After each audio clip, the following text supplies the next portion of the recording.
On se retrouve aujourd'hui chez le TA Garel à Guitté, dans les Côtes-d'Armor, pour vous présenter leur KTS 30 avec notre partenaire Michel Audic. Chez Koum, on a deux types de KTS, si on peut dire. C'est la KTS standard et la KTS avec bras, comme on peut voir ici. Nos KTS sont toutes équipées pareil, 30 mètres cubes, essieu avant releveur, essieu arrière, suiveur simple qui se verrouille en marche arrière. Pour les vidanges, pompe à lobe de 6 mètres cubes au standard et de 9 mètres cubes en option. Pour revenir en détail sur le bras, sur cette machine, donc 3 articulations et une rotation, avec dans le bout du bras une turbine d'accélération, ce qui nous permet d'aussi bien pomper dans une lagune, dans une fosse bâchée ou alors sur un cône de pompage. La machine s'amorce et la turbine prend le relais toute seule. Tout ça est géré tout simplement depuis la télécommande et le chauffeur peut gérer tout ça depuis sa cabine sans descendre, ce qui est un réel confort pour le chauffeur. À l'avant et à l'arrière de la machine, nous retrouvons 2 lumières orange qui permettent d'un simple coup d'œil du chauffeur dans son rétroviseur de voir si son bras est en position repos, lui permettant de reposer aisément le bras dans son bac dévidoir qui lui permet de ne pas bouger au transport et d'égoutter et de s'égoutter s'il reste quelques résidus de lisier. Ce bac dévidoir est automatique et se vidange à chaque fin de cuve, ce qui permet au chauffeur de ne pas s'en occuper, il est en totale autonomie. Pour revenir à la cuve, toutes nos machines sont en cuve à l'air libre, c'est-à-dire qu'il y a maximum un bar dedans. À chaque début de pompage ou début de cycle de remplissage, une vanne pneumatique s'ouvre au-dessus de la machine, permettant à l'air de rentrer ou de sortir en fonction si nous sommes en mode pompage ou en mode vidange. Cette vanne possède un capteur, il n'y a donc aucun risque de pouvoir aspirer ou imploser la machine. En plus, nous mettons 2 séries, un clapet de sécurité si des gaz se forment sur la route et 2 clapets d'entrée d'air. Nous retrouvons aussi à l'avant de cette machine une vanne de dégazage qui permet sur le transport de longues distances des produits méthanogènes de permettre de décompresser le produit pour éviter la création de mousse excessive dans la cuve. On se retrouve maintenant à l'arrière de la machine. À l'arrière de cette machine, nous pouvons voir le tourniquet de pompage. Toutes nos machines sont équipées. Celui-ci est au standard. Il permet de pomper au tuyau dans n'importe quelle circonstance. Toutes nos vannes sont pneumatiques, permettant ainsi une facilité au chauffeur lors des interventions de pompage ou de vidange. Cette machine est équipée d'un cône de reprise haut, ce qui permet au camion de rester, lors des interventions de ravitaillement, de rester sur un chemin et la tonne qui est dans le champ vient lui pomper directement. Ce cône s'actionne directement depuis la télécommande de la machine, donc le chauffeur n'a toujours pas besoin de descendre de son camion pour pouvoir ouvrir cette vanne.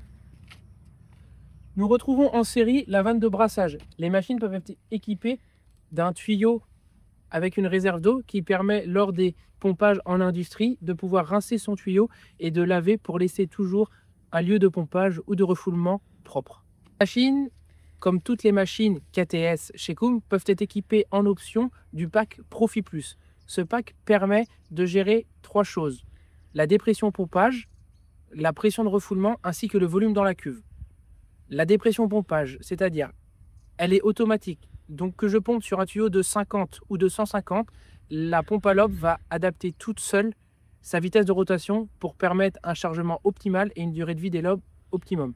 La limite du volume de pompage dans la cuve permet au chauffeur de programmer s'il veut s'arrêter pas en charge complète, c'est-à-dire s'il veut seulement mettre 25 mètres cubes dans sa cuve, car la tonne qui ravitaille au champ fait seulement 25 mètres cubes, ce qui permet au chauffeur de ne pas revenir avec 5 mètres cubes à chaque tour dans sa semis au point de pompage.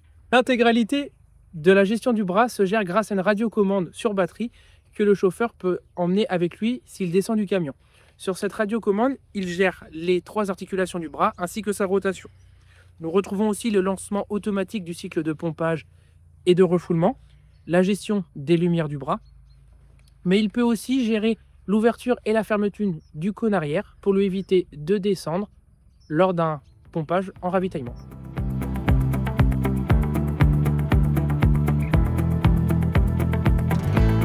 Bonjour, Maxime Garel, entrepreneur travaux agricoles dans le 22, dans les Côtes-d'Armor, en Bretagne, à Guitté. Donc, entreprise de travaux agricoles familiale, une dizaine de salariés. Et donc aujourd'hui, on va parler un petit peu du matériel Koum dont on a fait l'acquisition en fin 2020.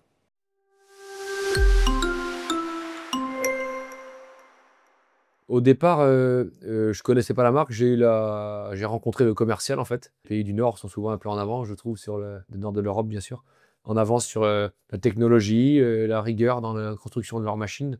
Donc voilà, ces modèles m'ont bien plu.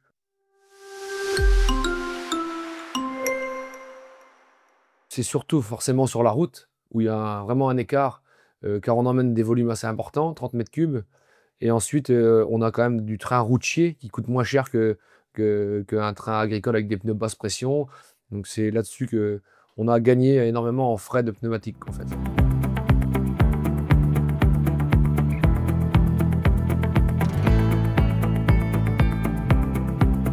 Je suis chauffeur de l'entreprise depuis 3 ans et demi. Et depuis 3 ans, je mène la citerne Koum KTS 30. Alors, c'est une citerne pour moi qui est bien. Elle est simple, surtout elle est simple de conduite. Je suis le principal chauffeur sur cette citerne, mais si quelqu'un a besoin de me remplacer, c'est assez à l'aise. C'est assez à l'aise à expliquer, même par téléphone. Donc, on a une citerne qui est très très simple et il y a un débit de chantier très important. Au niveau pompage, on prend un exemple avec son bras de pompage et la turbine en bout de bras. Entre déplier le bras, pomper et replier le bras, on est à peine à 5 minutes. Donc pour 30 mètres cubes, ce qui est très bien.